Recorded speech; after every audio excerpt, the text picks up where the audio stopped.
a serene, snowy landscape suddenly disrupted by the echo of gunfire, transforming peace into turmoil. Imagine a winter's day in 1890, on the banks of Wounded Knee Creek, South Dakota, a day that began in tranquility, pierced by the harsh discordance of gunfire, a day that would forever be etched in the annals of American history as a pivotal moment in the long, tumultuous struggle between the American frontier and Native American tribes.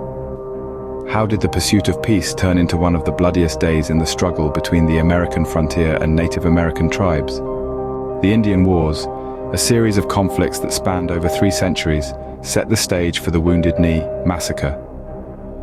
The Indian Wars were not a single, unified conflict, but rather a series of intermittent battles, skirmishes, and massacres that took place from the early 17th century through to the late 19th century. These conflicts were fueled by cultural differences and territorial disputes between Native American tribes and European settlers, and later, the United States government. The early conflicts began with the arrival of European settlers on the eastern shores of what is now the United States. Native tribes saw their lands gradually encroached upon, their populations decimated by unfamiliar diseases, and their traditional ways of life disrupted. Yet they fought fiercely to defend their homes, their people, and their culture. As the United States was born and began to grow, the westward push of settlers intensified. The 19th century was marked by the government's policy of manifest destiny, the belief that the United States was destined to stretch from the Atlantic to the Pacific. This expansion brought settlers into direct conflict with the native tribes of the Great Plains and the West. The government's approach to this problem was twofold: treaties and warfare.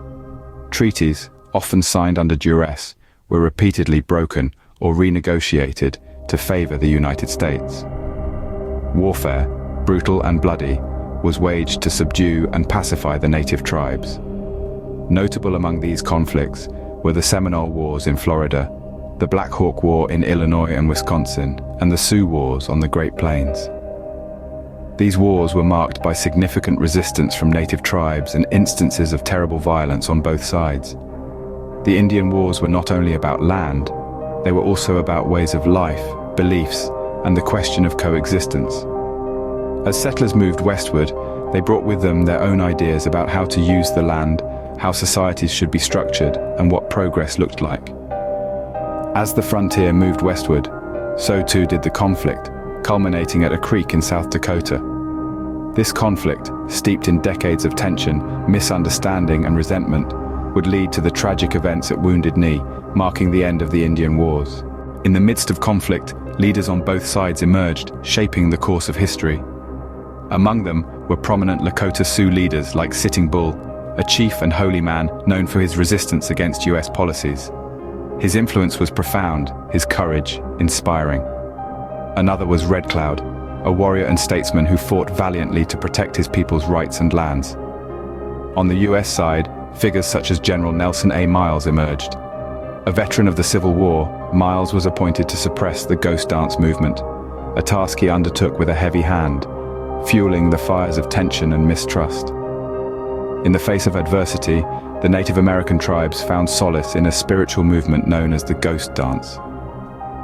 Originating from a Paiute prophet named Wovoka, the ghost dance was a mesmerizing, circular dance, believed to reunite the living with spirits of the dead, bring peace, prosperity, and unity among the Native American tribes, and restore their lands free from white influence. This dance, however, was misunderstood and feared by the US government. They saw it as a rallying cry for rebellion, a potential spark for another war. It was this fear, this misunderstanding, that would play a pivotal role in the tragic events to come. Ironically, the ghost dance was a dance of peace, a plea for coexistence. It was a symbol of hope for the Native Americans, a hope for a future where they could live freely on their ancestral lands, a hope that their way of life, their culture, and their identity would be preserved. Yet, it was perceived as a threat by the US government. To them, the ghost dance represented a refusal to assimilate, a potential resurgence of Native American resistance. This misinterpretation further escalated the tensions between the two sides, setting the stage for the tragic events that were about to unfold.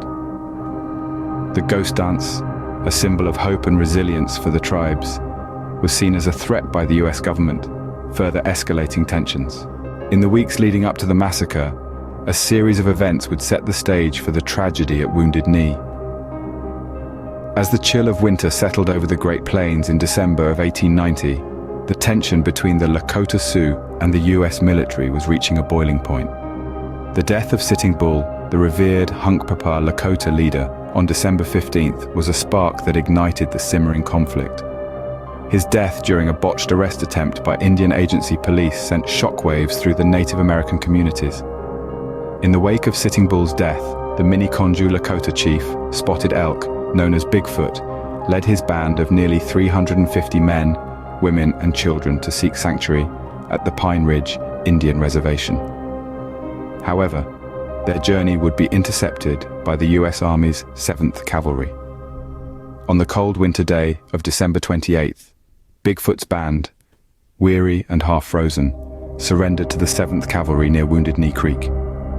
The soldiers, under the command of Major Samuel M. Whitside, were on high alert. The ghost dance movement had stirred fears among the US military and government officials. They believed it could lead to an uprising even though Bigfoot's band was not involved in the ghost dance ritual. The following day, as the first light of dawn broke over the barren landscape, the 7th Cavalry began disarming the Lakota.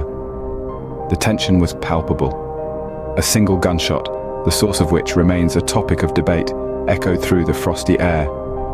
This gunshot was the trigger that transformed a tense standoff into one of the deadliest confrontations in the long history of conflicts between Native Americans and the US government.